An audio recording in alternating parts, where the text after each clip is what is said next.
नर्मदे हर. शुका सारिखे पूर्ण वैराग्य ज्याचे, वसिष्ठा परिज्ञान योगेश्वराचे, कवी वाल्मिका सारिखा मान्य ऐसा, नमस्कार माझा सद्गुरु रामदासा. जय जय रघुवीर समर्थ. जय श्रीराम. सर्व नर्मदा भक्तांना नर्मदे हर. मी सौमीना बेनकारिया, पुणे सदाशिव पेठेतून. मी मागचा जो मुलाखत माझी विजयदादा साखरे यांनी घेतली, त्या मुलाखतीनंतर आज आपली ही दुसरी भेट आहे. तर त्या मुलाखतीला आपल्या सर्वांचा जे प्रोत्साहन मिळालं, मला अनेकांनी माझं कौतुक केलं. म्हणजे माईचं कौतुक होतं ते खरं तर तुमच्या सगळ्यांचं कौतुक आणि प्रोत्साहन मिळाल्यानं आज मी विजयदादांनीच्या सहकार्यानं, म्हणजे त्यांचं पण मी आभार मानते, त्यांचे पण, आणि तुम्हा सर्वांच्या कौतुकाचे प्रोत्साहनासाठी मी तुमचे पण आभार मानते. आणि आज मी नर्मदा परिक्रमा पश्चात जीवन पद्धती याविषयी तुमच्याशी थोडी चर्चा करणार आहे. मी मागे मुलाखतीत म्हटलं की नर्मदा परिक्रमा केल्यानंतर माझ्यामध्ये बदल घडून आला. तर तो बदल नेमका काय घडला आणि कसा घडला, आणि ते घडताना मला त्याच्यामध्ये कुणाची मदत झाली, हे मी आज तुमच्याशी शेअर करणार आहे. तर ह्यासाठी आधी मी सगळ्यांच्या आधी मागच्या मुलाखतीसाठी तुम्ही जे माझं कौतुक केलं त्याच्यासाठी मी सगळ्यांचे मनापासून आभार मानते. आणि विजयदादा साखरे ज्यांनी मला हे सांगण्यासाठी म्हणून प्रवृत्त केलं आणि त्यांनी हे यूट्यूब चॅनल माझ्यासाठी उपलब्ध करून दिलं, त्यांचे पण मी आभार मानते. आणि आजच्या चर्चेला मी सुरुवात करते. तर नर्मदा परिक्रमेनंतर मी घरी आले, मी मागे सांगितलं तसं तुम्हाला, आणि आजारी होते, पण नंतर मी छान माईच्या कृपेनं मी लवकर बरी पण झाले. आणि एक पुण्यामध्ये एक ग्रुप आहे, समूह आहे नर्मदा परिक्रमा केलेल्यांचा. तर त्या समूहामध्ये मला एके दिवशी एक लिंक आली, गुगल मीटची लिंक आली, आणि ती लिंक उपासनेसाठी आहे असं त्याच्यावर लिहिलेलं होतं की ही उपासनासाठी आपण 8 वाजता संध्याकाळी, शनिवारी 8 वाजता आपण भेटायचं आहे. म्हणून मी त्या लिंकवर क्लिक करून शनिवारी संध्याकाळी 8 वाजता मी ती लिंक ओपन केली आणि मी जॉईन झाले. तर ती लिंक आहे म्हणजे नर्मदाष्टक उपासना मंडळ ही असे त्या समूहाचं नाव होतं, आणि त्यावर मी त्या लिंकवर जॉईन झाले. तर त्याच्यावर मला सुरुवातीला कळलं की सगळ्यांनी नर्मदाष्टक म्हणायचंय. आणि नर्मदाष्टक तसं आपण म्हणतच असतो माईच्या परिक्रमेमध्ये वगैरे. मग तसं मी त्यामध्ये बघून त्यांनी आम्हाला एक PDF पाठवली होती ग्रुपवर, ते पाहून मी ते नर्मदाष्टक म्हटलं. आणि मग मला ते हळूहळू आवडत गेलं त्या गोष्टी. आधी सुरुवातीला मी नर्मदाष्टक म्हणताना पण समूहावर घाबरत होते, पण मला ती दर शनिवारी नित्य उपासना जी शनिवारची आहे त्याच्यामध्ये जॉईन होता मला ते नर्मदाष्टक म्हणायला पण यायला लागलं, आणि मला ते आवडायलाही लागलं. सगळ्यांच्या सोबत माझ्या ओळखी वाढायला लागल्या. तसं मला कळलं की हा समूह नागपूरचे श्रीयुत किशोरदादा पवनीकर ह्यांनी ह्या समूहाची स्थापना केलेली आहे. आणि तो समूह नर्मदाष्टक उपासना मंडळ या नावाचा आहे. आणि मग मला हळूहळू त्यांच्याशी माझा परिचय वाढत गेला, आणि मला त्यांचे एक पैलू लक्षात यायला लागले. आणि आमच्या समूहाचं जे उद्दिष्ट आहे, जे त्यांनी आम्हाला सांगितलं की आपलं उद्दिष्ट असं आहे की आपली माई आहे ती सर्व तीर्थनायकम आहे. तर ती सर्व तीर्थनायकम आहे म्हणजे काय, तर त्यांनी आम्हाला समजावून सांगितलं की आपापल्या परिसरामध्ये जे काही जलाशय, तलाव, नदी जे काही आहे, तर ते सगळे जर पवित्र असतील तर आपली माई तर पवित्र आहेच. तर ती पवित्र आहे, तर तिला जर नायिका हे स्थान हवं असेल तर तिच्या आजूबाजूचे सगळे जे आपले जलाशय किंवा नद्या आहेत त्या पवित्र असतील, तर त्या सगळ्यांची ती नायिका म्हणून ती अधिक आपल्याला उठून येईल, ती उठून दिसेल. आणि ते जे हे आहे तिच्याबद्दल म्हटलं जातं सर्व तीर्थ नायिका, तर ते खरं ठरेल. आणि मला ही संकल्पना अतिशय आवडली त्यांनी सांगितलेली. आणि मग हळूहळू उपासनेच्या दरम्यान आमच्यामध्ये ज्या चर्चा घडत होत्या त्याच्यामधनं एक एक एक एक मला त्यांच्याकडनं नवनवीन गोष्टी आम्ही म्हणजे सगळेच, म्हणजे मी एकटी नाही, त्या समूहावर अनेक जण परिक्रमा केलेले, परिक्रमा न केलेले सुद्धा, की ज्यांना उपासना आवडते किंवा ज्यांना माईवर प्रेम आहे असे अनेक जण आहेत. आणि अनेक भारतामधून काय अमेरिकेमधून पण त्याच्यामध्ये लोक जॉईन होतात त्या मीटमध्ये, वेगवेगळ्या कोपऱ्यातून, वेगवेगळ्या गावातून.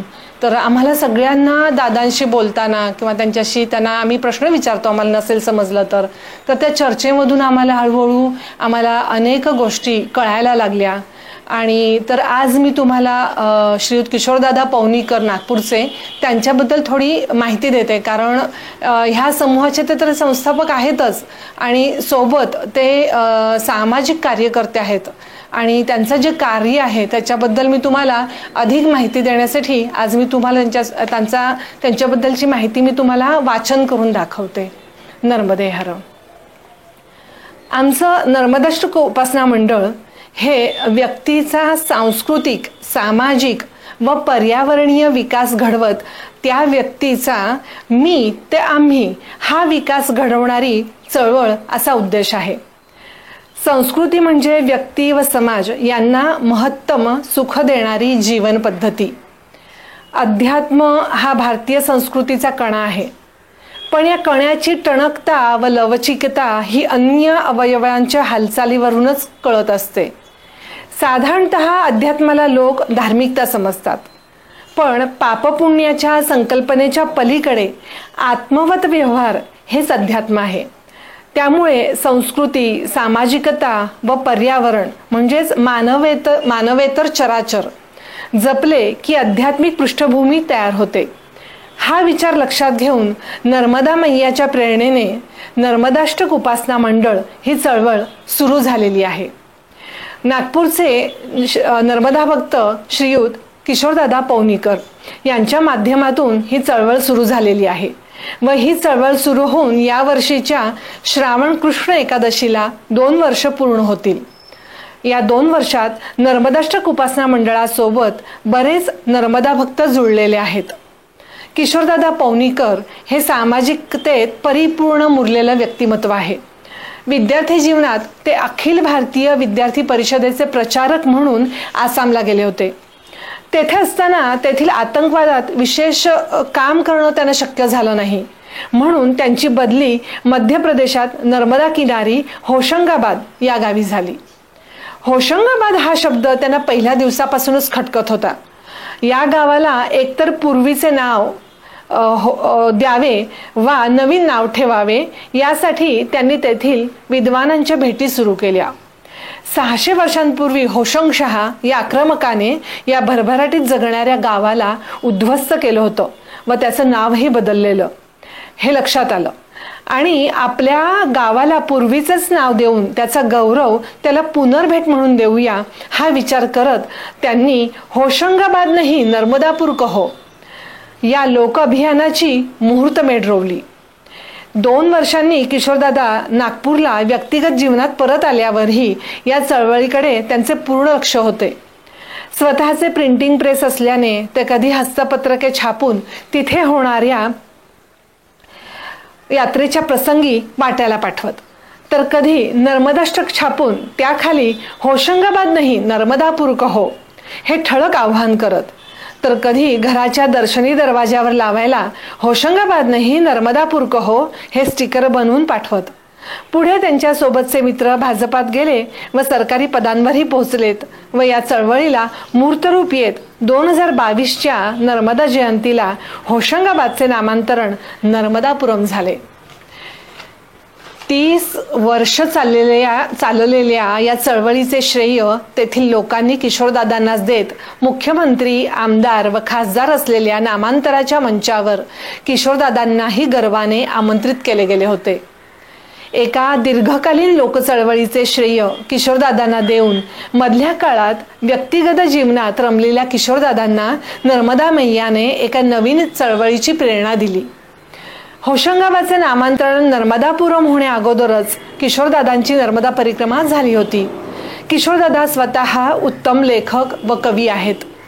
सामाजिक पिंड लाभल्याने त्यांचे समाजचिंतनही सुरू असतं. पूर्वी नर्मदा परिक्रमा फक्त साधू व वितरागी पुरुषच गुरु आज्ञेने करत, पण आजकाल सामान्य व्यक्तीही नर्मदा परिक्रमेला जात असतो. हे कसे घडले यावर किशोरदादांनी चिंतन करताना त्यांच्या लक्षात आलं की पूर्वी सारेच जण धर्ममय जीवन जगत होते. त्यामुळे त्यागमय उपभोगाच्या माध्यमातून समाज एकमेकांचे हित साधत उज्ज्वल जीवन जगत होता. पण आता कलियुगाच्या वाढत्या प्रभावाने लोक आत्यंतिक उपभोगात गुंतून दुसऱ्याचे ओरबाडणे हीच संस्कृती रुजू बघत आहेत. समाज जीवनात त्यागाची पुनर्प्रतिष्ठा करायची असेल तर पहिले विरक्तीचा आधार घ्यावा लागेल. नर्मदा मैया ही विरक्तीचीच देवता असल्याने सामान्यांच्या जीवनात विरक्ती जागवत त्यागाची पुनर्प्रतिष्ठा करायला नर्मदा मैयाने साधू व वितरागी पुरुषांचा मार्ग सामान्यांसाठीही खुला केलाय, हे किशोरदादांच्या लक्षात आले. लोक नर्मदा परिक्रमा तर करतात, पण पुढे पुन्हा आपले सामान्य जीवन जगायला लागतात. दरवर्षी किमान 25,000 लोक परिक्रमा करतात व हे किमान 20 वर्षांपासून सुरू आहे. म्हणजे आजवर किमान 5 लाख लोकांनी नर्मदा परिक्रमा करताना नर्मदेचे सानिध्य अनुभवलेले आहे.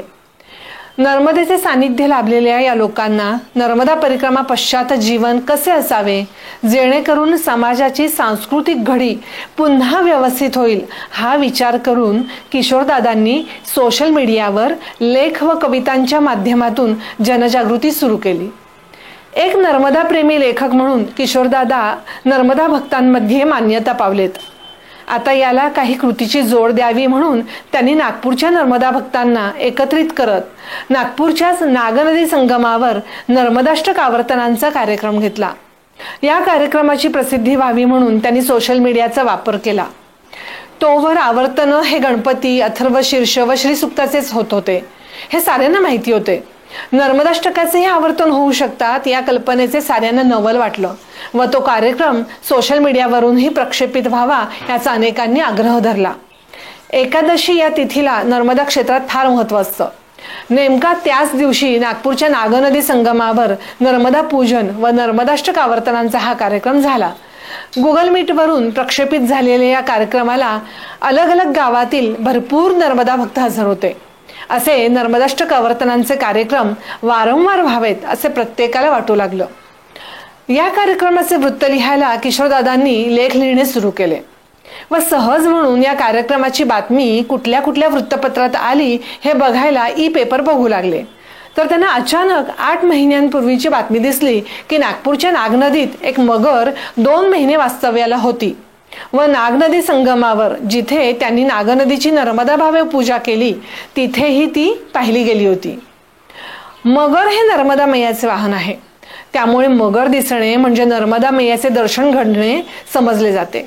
ही बातमी वाचताना किशोरदादांना खूपच गहिवरून आलं. आपली पूजा 300 किलोमीटर दुरून येऊन प्रत्यक्ष नर्मदा मैयाने स्वीकारली अशी त्यांची भावना झाली व ते सहजच उद्गारून गेलेत, माझी गावनदी हीच माझी नर्मदा. त्या क्षणी किशोरदादांच्या हातून नर्मदा भक्तांच्या नर्मदा परिक्रमा पश्चात आचरणीय नर्मदा भक्तीसाठी एक नवं अभियान छेडलं गेलं. आपल्या गावनदीकडे नर्मदा भावाने बघावे, माझी गावनदी हीच माझी नर्मदा. नर्मदा क्षेत्रात किशोरदादांचा हा लेख सर्वत्र पसरला व अगदी 8 दिवसांनी आलेल्या गणेश चतुर्थीला गुगल मीटवरून नर्मदाष्टकाचा दुसरा कार्यक्रम झाला. ज्येष्ठा गौरी म्हणजे विदर्भात महालक्ष्मी म्हणतात त्याला. दरम्यान नागपूरचे नर्मदा भक्त श्रीयुत रुपेश राजूरकर यांचे घरी नर्मदाष्टक आवर्तनांचा कार्यक्रम झाला. नंतरचा अनंत चतुर्दशीला झाला. पुण्यालाही एक कार्यक्रम झाला. या कार्यक्रमांचे यश व लोकप्रियता बघता सोशल मीडियावरील एका नर्मदा समूहाने पितृपक्षात नर्मदा चिंतनपर कार्यक्रम गुगल मीटवरून घेतला. तेव्हा किशोरदादांनाही बोलण्याची संधी दिली. तिथे किशोरदादांनी नर्मदा परिक्रमा पश्चात आपण नर्मदा दूत बनून समाजात नर्मदा मैयाचा सांस्कृतिक, सामाजिक व पर्यावरणीय जीवनाचा संदेश प्रसारित करत राहावे हे आवाहन केले. या प्रसंगी नर्मदा दूत हा शब्द साऱ्यांना फारच आवडला व लगोलग आश्विन नवरात्रीला म्हणजे शारदीय नवरात्र सलग 9 दिवस नर्मदाष्टक आवर्तनं व देवी स्तुतीचे कार्यक्रम झाले. त्या दरम्यान उपासनांना भरभरून उपस्थिती होती. या कार्यक्रमाने नर्मदाष्टक उपासना मंडळाला मूर्त रूप आले व सांस्कृतिक, सामाजिक व पर्यावरणीय जाण असलेले अनेक जण नर्मदाष्टक उपासना मंडळाला कार्यकर्ता म्हणून लाभलेत. सौ यशस्वीताई तावसे या ज्येष्ठ नर्मदा भगिनी सहजच सोबत करत मार्गदर्शन करू लागल्या. योगेश संत हे दुबईचे मैया भक्त नित्य सिद्ध पद्धतीने जहा कम वहा हम अशी भूमिका वठवू लागले. संध्या ते आगरकर या शीघ्र कवी मैया भक्त आपल्या काव्यातून उपासनांमध्ये रंगत आणू लागल्या. या दरम्यान दर 15 दिवसांनी होणाऱ्या उपासनांचा कालावधी एका आठवड्याचा व्हावा असे सारेजण म्हणायला लागले व मार्गशीर्ष महिन्यापासून म्हणजे डिसेंबर महिन्यापासून दर आठवड्याला शनिवारी नर्मदाष्टक उपासनेचा कार्यक्रम होऊ लागला. पुढे माघ शुद्ध सप्तमीला नर्मदा जयंती आली. तोवर नर्मदा जयंतीच्या कार्यक्रमाला सारे नर्मदा मैयाच्या किनारीत जात. आपापल्या गावनदी किनारी सार्वजनिक वा व्यक्तिगत पद्धतीने हे कार्यक्रम व्हावेत असे ठरले व यशस्वीताई तावसे, योगेश संत यांच्यासह आशाताई सोनवणे अशी समिती गठीत झाली. या समितीच्या मार्गदर्शनाखाली आपापल्या गावनदी किनारी सार्वजनिक वा व्यक्तिगत असे 80हून अधिक ठिकाणी हे कार्यक्रम झाले. या कार्यक्रमांनी माझी गावनदी हीच माझी नर्मदा हा विचार जवळपास साऱ्याच नर्मदा भक्तांपर्यंत पोहोचवला. पुढे महाशिवरात्रीच्या दरम्यानचे शिव एकादश रात्र, रामाचे नवरात्र, गंगा दशहरा अशाही नैमित्तिक उपासना सुरू झाल्या व या दरम्यान उपासना संचलन सेवेचे विकेंद्रीकरण करत अनेकांना उपासना संचालनात सहभागी करत त्यांचा नर्मदा दूत म्हणून आत्मविश्वास वाढवण्याचेही प्रयत्न होत असतात. मी स्वतः अशाच कार्यक्रमांमधून नर्मदाष्टक उपासनेत आले व आज मी स्वतःही नर्मदाष्टक उपासनांचे संचलन करत असते. समाज जीवनात नर्मदेची दूत म्हणून वावरायची संधी मला नर्मदाष्टक उपासना मंडळामुळे मिळाली. केवळ नदीची पूजा म्हणजेच नदीभक्ती नव्हे, याला आचरणाची जोडही मिळायला हवी. यासाठी नर्मदाष्टकातील दुसऱ्या कडव्यातील सर्व तीर्थनायकम या शब्दाचा घोषवाक्य म्हणून उपयोग केला गेला. शंकराचार्यांनी नर्मदा मैयाला सर्व तीर्थनायकम म्हणजे सर्व तीर्थांची नायिका म्हटलेले आहे. पण प्रत्यक्षात देशभरातील साऱ्याच नद्या व तलाव प्रदूषणग्रस्त आहेत. काही नद्या तर अगदी मृतावस्थेत पोचलेल्या आहेत. आमची नर्मदा मैया या प्रदूषित नद्यांची नायिका नाही. त्यामुळे नर्मदा मैयाला जर सर्व तीर्थांची नायिका बनवायचं असेल तर आपल्या परिसरातील जलप्रवाह, ओढे, नद्या, तलाव हे तीर्थ बनायला हवेत. तेव्हाच नर्मदा मैया या सर्वांची नायिका बनेल हा विचार समोर आला. सरकारी स्तरावर दरवर्षी नदी साफ केल्या जात असते, पण ती पुन्हा प्रदूषित होते. कारण नदीत आपल्या गावाचे व शहरांचे सांडपाणी सोडले जाते. नदीत सोडले जाणारे सांडपाणी बंद होणे गरजेचे आहे, पण तो एक कालव्ययी दीर्घकालीन कार्यक्रम आहे. तोवर आपल्या नित्य आचरणातून नदी प्रदूषण थांबायला हवं. या विचारांनी आपण नदी प्रदूषण कसे टाळू शकतो या विषयावर किशोरदादांनी अनेक शास्त्रज्ञ व गोविंदाचार्यांसहित अनेक पर्यावरणवाद्यांची भेट घेऊन त्यांच्याशी प्रत्यक्ष चर्चा केली आहे. पण सारेच जण सरकारी यंत्रणेने काम करावे हे मत व्यक्त करत होते. सरकारजवळ अफाट यंत्रणा असते हे बरोबर, पण नदी प्रदूषण सामान्य व्यक्ती करत असतो. त्यामुळे त्याच्या आचरणांमध्ये बदल झाला तर नदी प्रदूषण नक्की कमी होईल हा विचार करत किशोरदादांनी आपण किमान टूथपेस्ट वापरणे बंद करू शकतो हा विचार मांडला. आपण रोज वापरत असलेली टूथपेस्ट ही पूर्णतः केमिकल असते. ती दातांचे आरोग्य तर बिघडवतेच, पण आपल्या बेसिनमधून ती नदीतही पोहोचते व नदीला प्रदूषित करत तिच्यातील जीवजंतूंचे जीवनही धोक्यात आणते.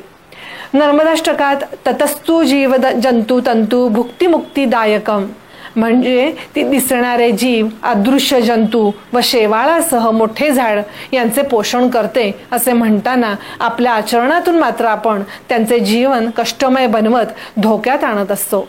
आपण जी पेस्ट वापरतो ती एका वेळी साधारणतः 3 ग्राम ब्रशवर घेतो. एका व्यक्तीने 3 ग्राम पेस्ट वापरली तर 1 लाख लोकसंख्या 300 किलो पेस्ट वापरत असते.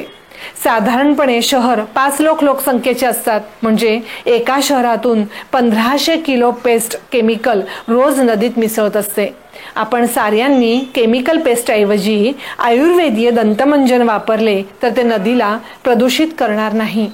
प्रसंगी त्यातील औषधीय घटकांनी पाणीही थोडे थोडे साफ होईल.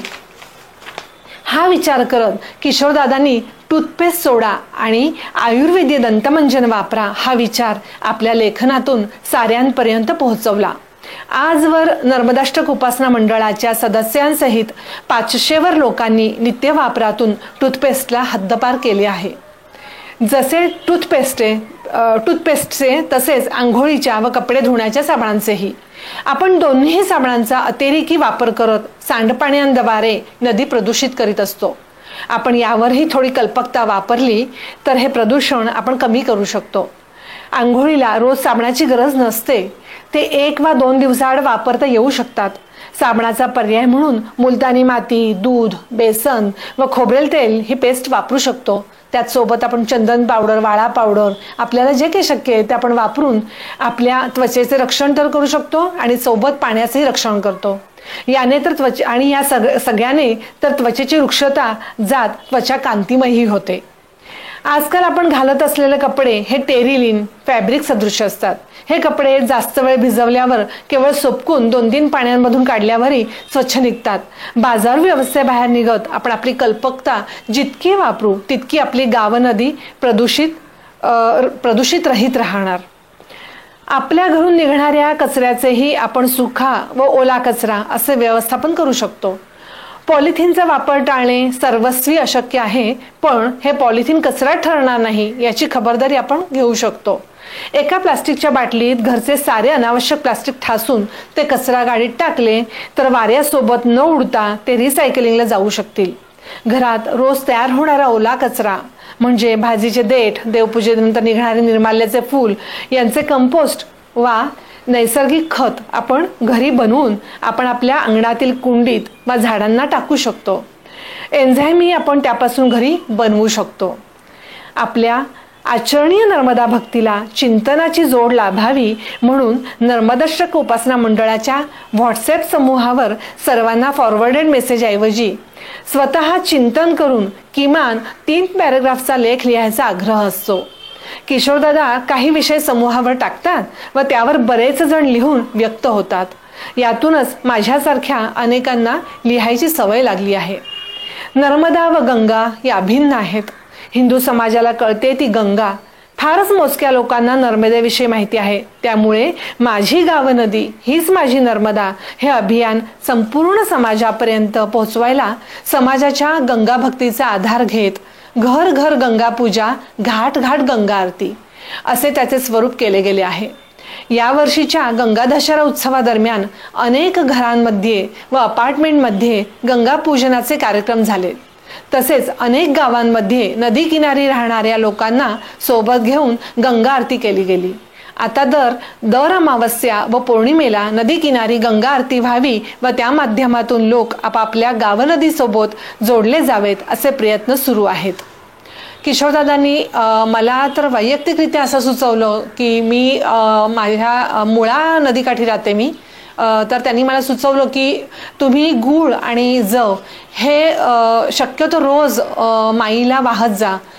माईमध्ये आपण जवळ गेल्यानं माईच्या आणि तिच्याशी संवाद साधल्यानं तिच्यामध्ये नवचैतन्य परत निर्माण होईल. आणि आपण जे म्हणतो की स्वच्छता सरकारनेच करायची, तर ते केली तर ती परत घाण पण होते. आपण परत त्याच्यामध्ये घाण पण टाकतो. पण तिचं जर स्वतः आतून जर ती सुधारायला लागली, आतून तिची प्रकृती सुधारली तर ती आपोआप स्वच्छ होत जाईल. तर त्यांनी मला हा सुचवलेला उपाय मी अंमलात आणलेला आहे. मी रोज नदीवर गूळ आणि जव घेऊन जाते आणि मुठभर पाण्यामध्ये मी विसर्जित करते, समर्पित करते म्हणजे. आणि हा मी सुरू केले. दंतमंजन मी मागच्या मुलाखतीतच सांगितलं की मी दंतमंजन उठणं हे माझ्या रोजच्या जीवनाचं आता हे मी वापरायला सुरुवात केलेलीच आहे. म्हणजे आता त्यात मी बदल होऊन देणारच नाहीये. आपले आनंदमय सुखमय आचरण म्हणजेच संस्कृती, ती आपण आपल्या थोड्या कल्पकतेने पुन्हा उद्दात्त बनवू शकतो. देवपूजा, स्तोत्रपठण, जप व ध्यान आपण फार कमी काळ करत असतो. पण आपले आचरणच आपण देवपूजामय पवित्र बनवले तर संत तुकारामांनी म्हटल्याप्रमाणे पुण्य पर उपकार पापते परपीडा आणिक नाही जोडा दुजा यासी. सत्य तोची धर्म असत्य ते कर्म आणिक हे कर्म नाही दुजे. गती त्याची मुखी नामाचे स्मरण अधोगती जाण विन्मुखता. संतांचा संग तोची स्वर्गवास नरक तो उदास अनर्गळा. तुका म्हणे उघडे आहे हित घात जया जे उचित करा तैसे. असे आपले आचरण असणे हे आमचे नर्मदादूत बनणेच होय. ही नर्मदा परिक्रमा पश्चात आचरणीय नर्मदा भक्ती आहे. नर्मदाष्टक उपासना मंडळातर्फे पुढे गावागावांमधील ग्रामपंचायत, नगरपालिका, महानगरपालिका यांना तेथील सर्व नर्मदा भक्तांच्या सह्या असलेले गावाच्या सांडपाण्याची स्वतंत्र सोय करा, ते नदीत सोडले जाऊ नये अशा आशयाचे निवेदन दिले जाणार आहे. नर्मदाष्टक उपासनेतून संघटित होत आम्ही सांस्कृतिक, सामाजिक व पर्यावरणीय कार्यक्रम राबवत आपापला आध्यात्मिक पाया मजबूत करत आहोत. नर्मदाष्टक उपासना मंडळ आता सर्व नर्मदा भक्तांपर्यंत पोहोचत आहे. नर्मदा भक्तांनी नर्मदाष्टक उपासनांना हजर राहत नर्मदा परिक्रमा पश्चात आचरणीय नर्मदा भक्तीद्वारे चालणाऱ्या या चळवळीत सहभागी होऊन भविष्यकालीन पिढीला स्वच्छ, निरामय व ऊर्जावान भवितव्य प्रदान करावे असे आवाहन मी करीत आहे. नर्मदाष्टक उपासना मंडळाचे कार्य आपल्या यूट्यूब चॅनलद्वारा सर्वांपर्यंत पोहोचवण्याची संधी विजयदादांनी मला दिली, त्याबद्दल मी त्यांचे पुन्हा आभार मानते आणि तुम्हा सर्वांना मी नर्मदे हर नर्मदे हर नर्मदे हर करते.